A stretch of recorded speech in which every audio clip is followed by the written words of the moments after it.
analizar espectroscopía y espectrometría de masas en la materia de análisis instrumental.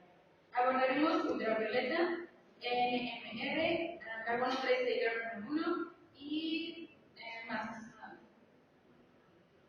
Entonces vamos a hablar del tema de la espectroscopía. El objetivo de la espectroscopía es buscar el control de la realidad mediante la interacción de la energía en la materia, y así obtendremos resultados de la composición de la misma.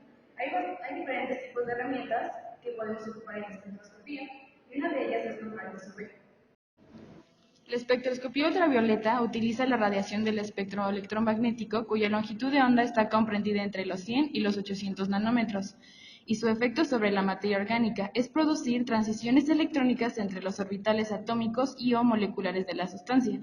Esta la podemos ocupar para saber cómo disolver la sustancia en un disolvente adecuado, cuyo también absorbería en el UV, que es el ultravioleta, y la espectroscopía UV se ve limitada a longitudes de onda superiores de 200 a 220 nanómetros. Una de sus ventajas es la información química a partir de corrimientos en energía de fotoelectrones, rápida recogida de espectros, cuantificación con precisión mejor que el 10% y gran reproducibilidad. Esta la podemos aplicar para la medida de la composición química y cuantificación de los perfiles de concentración de compuestos en superficies. La espectroscopía ultravioleta también estudia la absorción molecular en la región ultravioleta y de los tipos de energía que están en el espectro electromagnético, el cual es una recompilación de todas las energías con respecto a sus longitudes de onda. Y bueno, en la espectroscopía ultravioleta conoceremos a los cromóforos, que son grupos funcionales de la molécula responsable de la absorción. Principalmente son dobles, triples, enlaces carbono-carbono, sistemas aromáticos, grupos carbonilo y amino. Y bueno, aquí podemos ver que dependiendo de cada cromóforo va a tener una lambda máxima, que significa que es su cantidad de absorción en nanómetros. Así que tendremos uno para alqueno, alquino, carbonilo, carboxilo, amida, azo, nitro, nitroso y nitrato. Y bueno, aquí podemos ver que el espectro visible de la ultravioleta compone de diferentes colores. Y también sabemos que entre más dobles enlaces tenga una molécula, mayor energía tendrá y mayor colorida será. Y bueno, para conocer la absorción máxima en cada molécula, podemos ocupar las reglas de Woodward y Fischer, que estas predicen el efecto batocrómico de la sustitución alquílica y de otros radicales sobre una cadena conjugada o un ciclo de conjugación. Esto se refiere a que debemos de tener aquí un simple enlace, doble enlace, simple enlace y doble enlace. Entonces, eso significa que ahí podremos ocupar estas reglas para conocer la absorción atómica de cada una. En esta también ocuparemos unas tablas, donde podremos saber cuál va a ser el valor básico de cada una. Por ejemplo, aquí tenemos que cuando tienen la cadena conjugada, va a tener un valor básico de 214 nanómetros, dependiendo su tipo si son heteroanulares o homoanulares. En este caso estos son heteroanulares y aquí están los homoanulares y tienen un valor básico de 253. También por cada sustituyente tendremos un valor, que son estos. Y aquí tendremos alquílico, exocíclico, conjugado adicional, conjugado y otros tipos de grupos polares. Ahora, como ejemplo, aquí tenemos esta molécula. Podemos ver que sí tiene la conjugación de simple enlace, simple enlace y doble enlace. Entonces, ya que podemos ver, este es un dieno homoanular, por lo cual tiene una base de 253. Tiene 3 sustituyentes, que es este y este. Y por lo tanto, cada sustituyente alquil corresponde a 5 nanómetros. Por lo tanto, si tenemos 3 por 5, pues nos dará 15. Y tiene un enlace carbono-carbono. Esto se representa que es un exo, igual vale 5. Por lo tanto, al sumarlos, vamos a tener que este tiene una absorción de 273 nanómetros. Lo mismo con este. Su valor base, es un homoanular. Entonces, su valor base es 253. con un enlace de conjugación de carbono-carbono que es igual a 30, aquí podemos verlo. Y tiene 3 carbonos sustituyentes, por lo cual valen a 5, si lo multiplicamos por 3 serán 15. Y un enlace carbono-carbono exo, entonces este tendrá una absorción de 303 nanómetros. Aquí también podemos ver que este pero es un heteroanular, por lo tanto su valor base será 214. Tiene 3 sustituyentes y nos dará 15, que son sustituyentes alquil, y tiene un doble enlace exocíclico, que nos va a dar 5 nanómetros. Aquí tenemos otro ejemplo de uno anular, homoanular, perdón, que también su valor base es 253. Aquí podemos ver que este es un alquil sustituyente, 2, 3, este es 3, 4. Entonces, aquí tendrá 20 y tiene un exocíclico de doble enlace. Tiene 2, entonces nos va a dar 10. Entonces, sumándolos, esta molécula tiene una absorción de 283 nanómetros.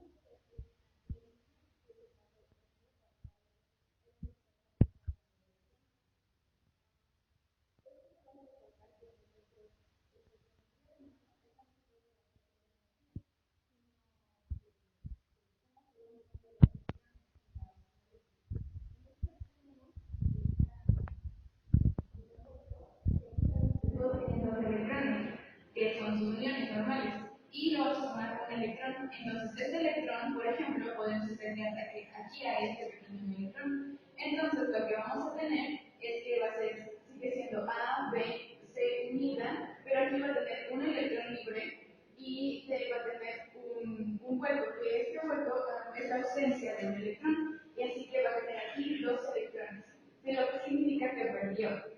Entonces después vamos a tener esta molécula ya completa y va a ser A, B, C y D con un peso molecular 10, lo que lo convierte en un ion molecular. Y esto significa que es un ion molecular porque tiene una carga. Solo los que tienen carga se convierten en iones moleculares, que son los que vamos a tomar en cuenta para encontrar los picos en nuestra gráfica, más dos electrones que aquí ganó. Entonces, después lo que tenemos que hacer es analizar los fragmentos. Aquí podemos hacer el análisis de cuántos fragmentos se puedan analizar. No hay como una cantidad específica.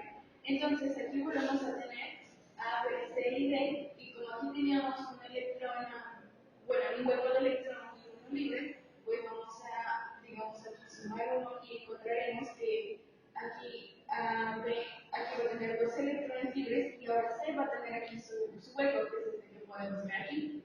Y vamos a tener que vamos a sumar vamos a tener la suma de D con su electrón libre.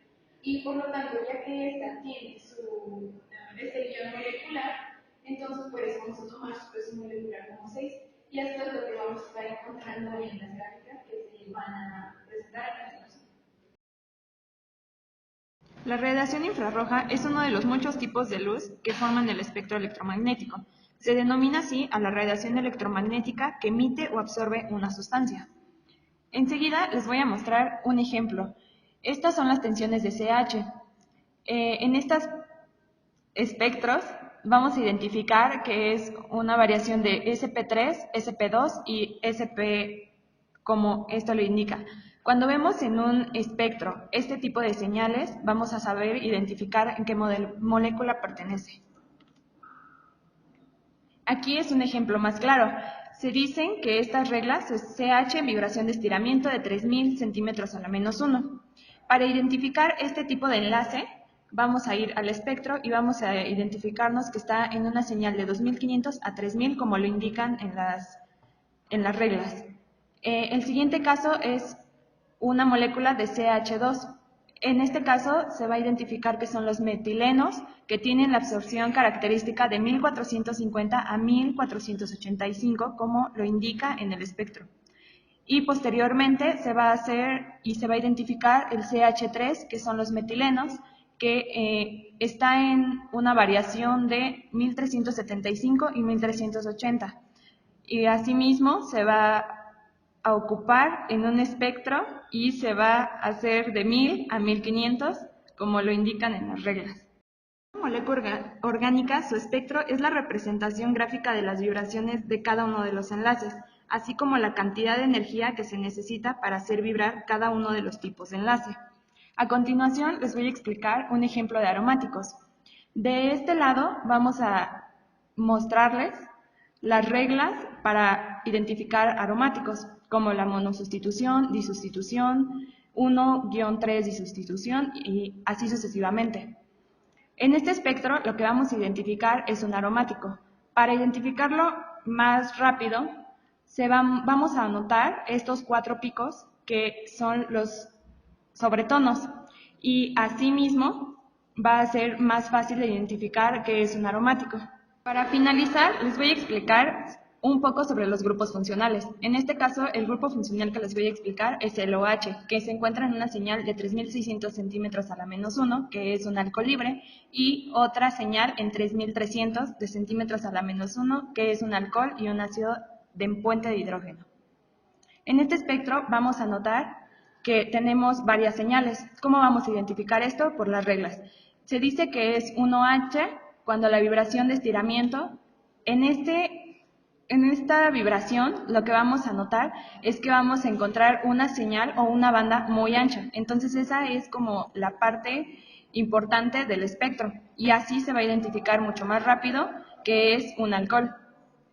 Para identificar los diferentes tipos de vibraciones, en este caso es CO, que es una vibración de estiramiento localizada en 1000 y 1200 centímetros a la menos 1, que se encuentra en 1000 y aquí contamos 1100, 1200 y aquí está el espectro con la vibración de CO. Para identificar el COH, de igual manera es una flexión en el plano de 1200 a 1500 y el C con guión OH con una flexión fuera del plano de 2050 a 6650.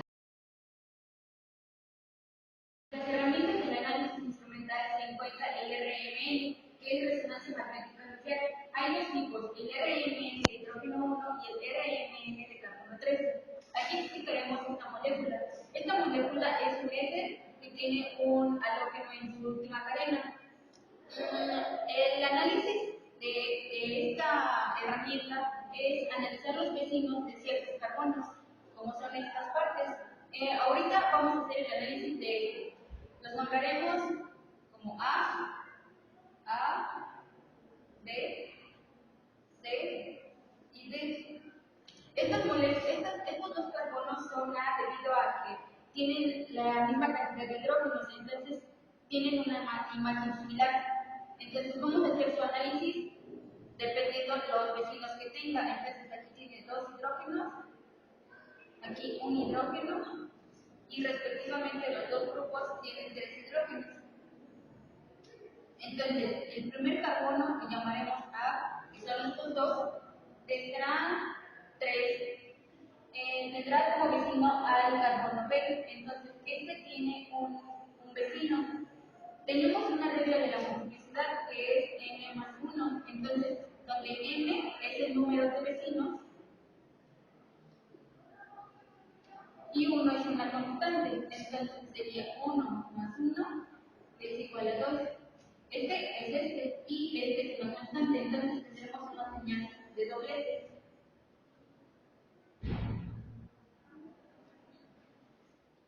Pasamos al carbono B. Este tendrá una señal más grande. Aquí tiene 3 hidrógenos, aquí otros 3 hidrógenos, entonces son 6, 7 y 8.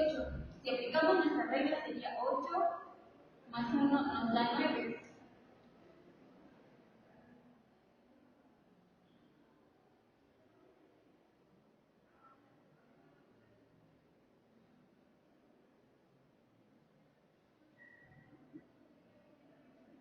Enseguida tenemos a nuestro hidrógeno, a nuestro carbono C. Este tendrá como señal solamente a su compañero de B.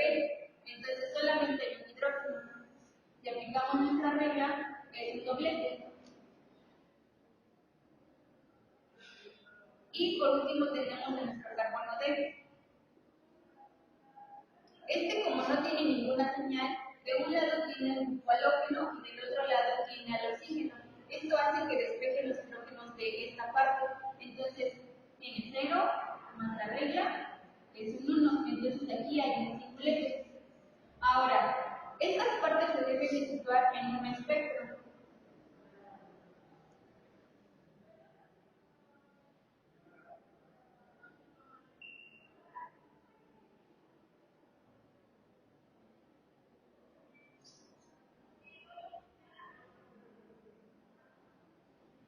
Y cada una lanza una señal.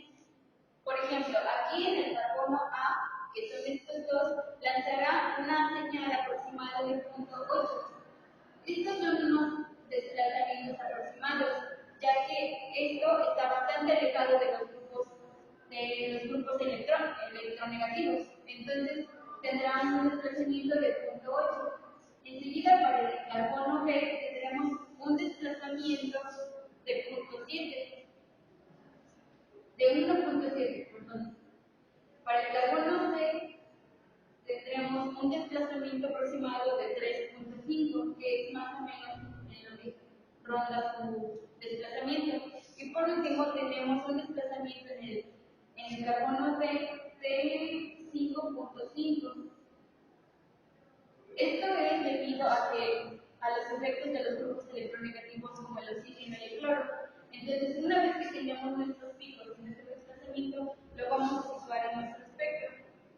Entonces, aquí tenemos al carbono A, que está en 0.8 y es un doblete. Después tenemos al carbono B, que es un nodo de 9 picos y se ubica en 1.7.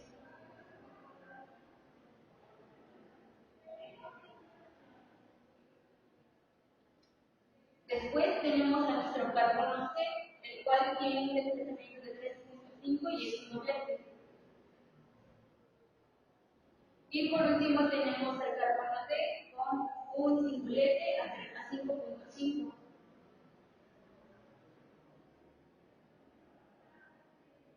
Entonces, esta es la forma en la que funciona y se puede resolver un RNN de hidrógeno 1. A continuación les presentaremos un RNN de carbono 3. Ahora veremos cómo identificar y a la misma vez descartar, identificar una molécula con respecto a RNN de carbono 13.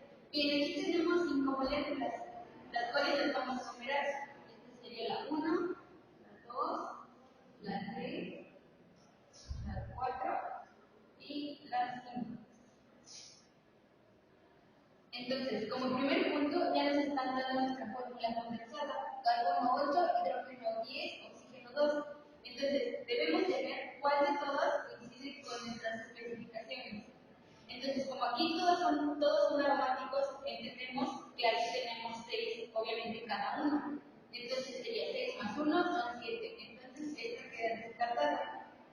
6, 7, 8, sí cumple. 6, 7, 8 y 9. Aquí tenemos uno de más, entonces esta no cumple y se descarta. 6, 7 y 8. 6, 7 y 8. Entonces todas las demás sí cumplen. Como segundo punto, tenemos que fijarnos en el aspecto de IR, que es infrarrojo. Esta curva representa que es un grupo OH. Entonces, debemos de ver cuál cumple con esas especificaciones y descartamos a la molécula número 2, ya que no contiene ningún grupo OH, a comparación de esta y de esta. Después tenemos que ver el RMN, en el que el número de picos debe corresponder al número de carbonos. Y aquí tenemos que son 6, 1, 2, 3, 4, 5, 6. Entonces, por lo tanto, vamos a ver que esta molécula no cumple con dichas especificaciones. Aquí tenemos la molécula número 5, en la cual tenemos este carbono que llamaremos A, este los llamaremos B, ya que tienen el mismo número de hidrógenos y nos proyectan la misma imagen. Aquí la señal la podemos encontrar que nos dice que es una molécula en forma para, lo que es responsable de esta parte. Y los hidrógenos que tenemos aquí son responsables de estos tres tipos. Entonces tenemos que esta molécula coincide con el IR porque tiene una parte que es oxígeno con H, entonces nos da el grupo OH. Y también nos da esta imagen al compararla con el RN, que es de carbono 13, y el RMN de hidrógeno. Entonces, así podríamos identificar nuestra molécula. Les hablaremos de la espectrometría de masas. El objetivo es medir la masa atómica y molecular. Se realiza por el bombardeo de un electrón o varios a la muestra. También es importante que aquí identifiquemos siempre los cationes. Y un ion puede tener un cation positivo o un anión negativo. En la espectrometría de masas no se recupera tampoco se recupera el analito, pero no la muestra. Entonces, aquí podemos ver que su uso es estudiar la masa molecular de cada compuesto, su forma molecular, su información estructural y puede usarse en conjunto con la cromatografía de gases. Esta es una técnica muy poderosa en donde podemos ver completamente toda la estructura y todo lo que compone una molécula. De lo que esto trata es que, por ejemplo, aquí tenemos un ejemplo de unas moléculas neutrales en vaporización. Si se mezclan con un electrón, se produce una ionización y aquí podemos ver que va a tener una separación de cargas. Aquí vamos a perder un electrón y como resultado nos va a dar un radical cation que no tiene carga en la masa.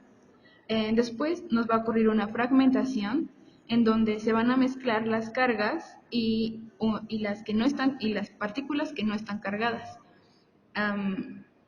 Aquí es donde nos va a dar nuestra MZ, que es el valor que tiene, digamos, su peso molecular. Y así tendremos, por ejemplo, aquí ya tendremos nuestro ion molecular, obteniendo un espectro de masas. A continuación vamos a hacer el análisis del espectro de masas de esta molécula. Como lo expliqué anteriormente, al hacer sus fragmentaciones podremos encontrar el valor de cada pico. Encontramos un valor CH3 y esto, digamos, lo tenemos en nuestras tablas de desplazamiento. Encontraremos que el valor de CH3 estará en M15. Aquí podemos ver que está en M15. También tendremos un CH3 en CH2. Todos obviamente son iones moleculares y estará en M29. También encontramos un oxígeno con un CH3 que va a estar en 31. También vamos a encontrar dos carbonos, 5 hidrógenos con un carbono y un oxígeno y estarán en 57. Y también encontraremos esta molécula mixta, o bueno, puede ser cualquiera de las dos, no hay una en específico. Las dos van a dar un valor de 59. Al realizar, obviamente, test en laboratorio, encontraremos que no es un aldehído, tampoco una cetona ni un ácido carboxílico. Lo que resultó ser un éster, que tendrá su pico en 44, que digamos que se podría ser su valor base. Y también tiene un NR en 88. Estos a veces son raros como cuando encontramos un ion molecular con un oxígeno, hidrógeno o un electrón de más. Y bueno, también este es un ejemplo ya más sencillo, interpretando a esta molécula en el espectro de masa. Su pico base va a ser 43 y esta es su fragmentación en ese pico. Después tiene un pico molecular en 58 y aquí es lo que les comentaba que a veces tiene un M-1 o M-1, que es otro tipo de pico, pero ese es un poquito más específico. Y también tiene obviamente su CH3 en aquí podemos ver que está en 16. Y así es como podemos interpretar